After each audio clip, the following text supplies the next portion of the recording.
If I asked you what was common between these very illustrious names, what would you say?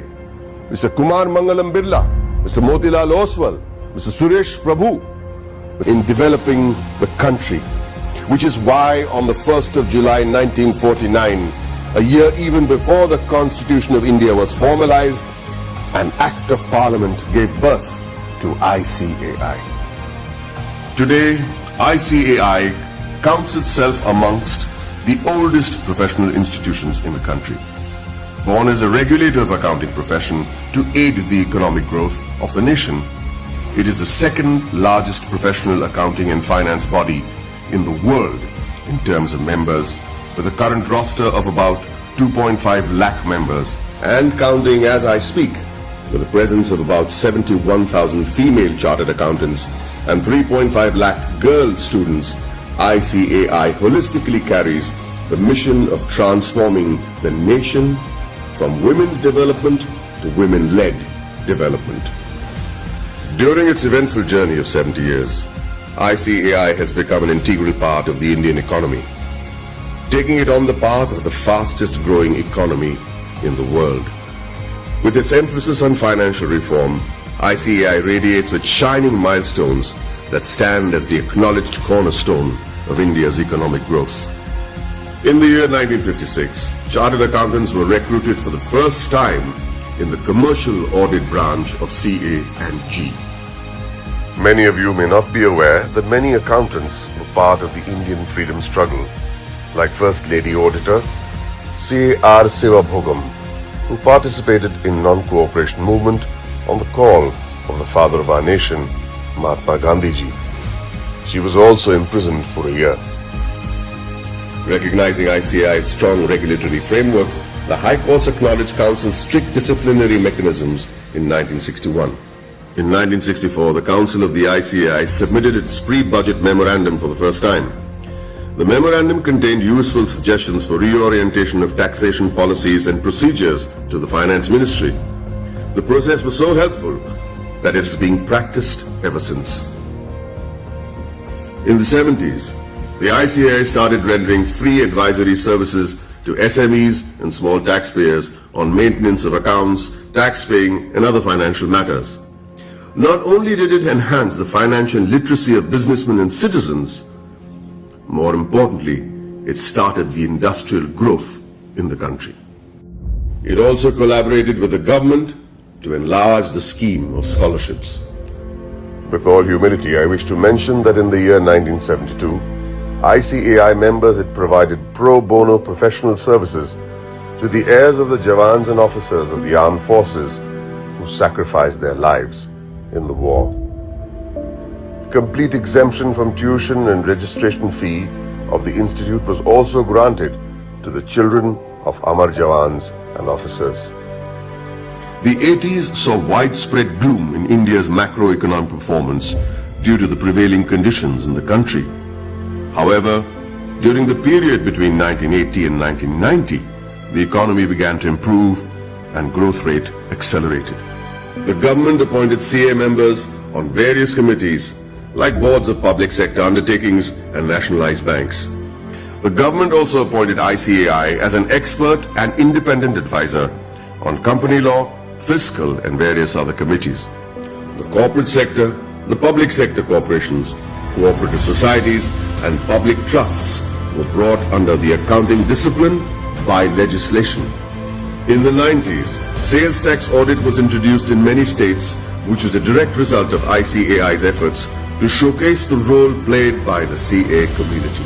ICAI developed a research center in the form of a non-profit company to be named as Accounting Research Foundation.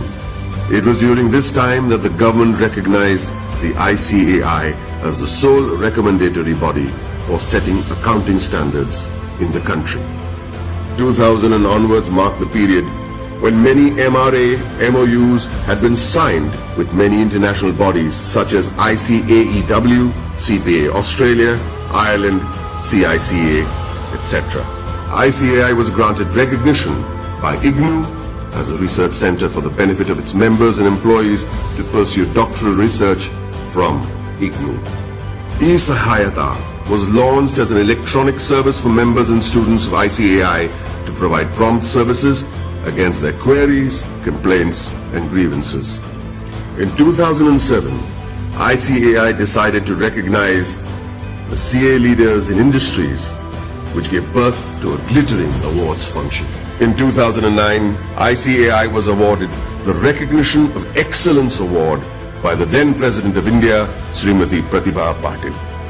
In the year 2014, the Honorable Prime Minister of India, Sri Narendra Modi, nominated ICAI for the Swachh Bharat Abhiyan. Under the banner of Swachh Bharat Abhiyan, Swachh Vidyalaya Abhiyan was launched in the year 2015 to provide separate toilets for boys and girls in all government schools throughout the country. ICAI undertook a pilot study for the Indian Railways. The in-depth cost analysis helped in streamlining the running of the railways. Considering the importance of the legislation, namely black money, and the imposition of Tax Act 2015, CBDT decided to go all out and conduct workshops with ICAI to clarify any doubt the assessees may have had. ICAI was chosen as the preferred institution to partner with the Government of India to create awareness and maximize the potential of the Income Declaration Scheme 2016.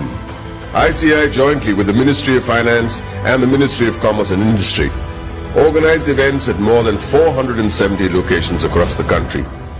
It was attended by more than 42,000 citizens, including chartered accountants, company secretaries, advocates, and members from trade and industry. ICAI's contribution to the scheme was acknowledged by Shri Arun Jaitley, Honorable Minister of Finance and Corporate Affairs. For the benefit of its members, ICAI established the Indian Institute of Insolvency Professionals of ICAI. ICAI extended its technical and infrastructural support towards the accounting reforms of various government offices.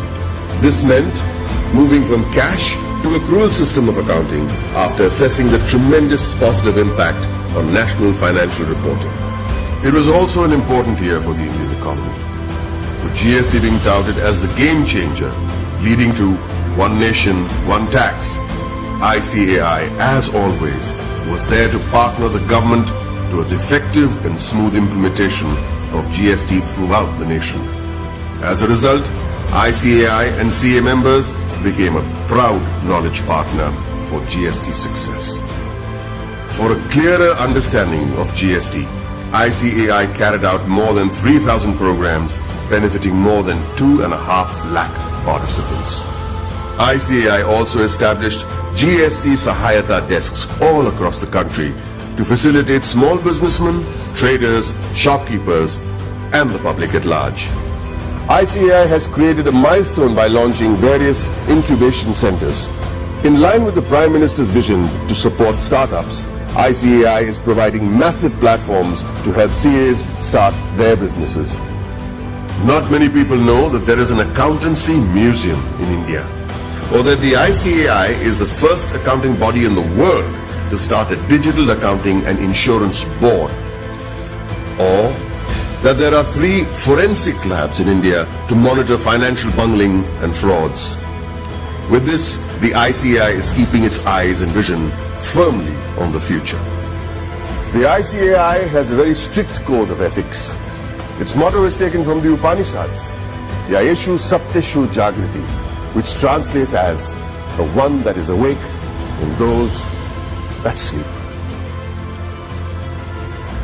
Here's to the guardians who stayed awake and protected us while the rest of us slept.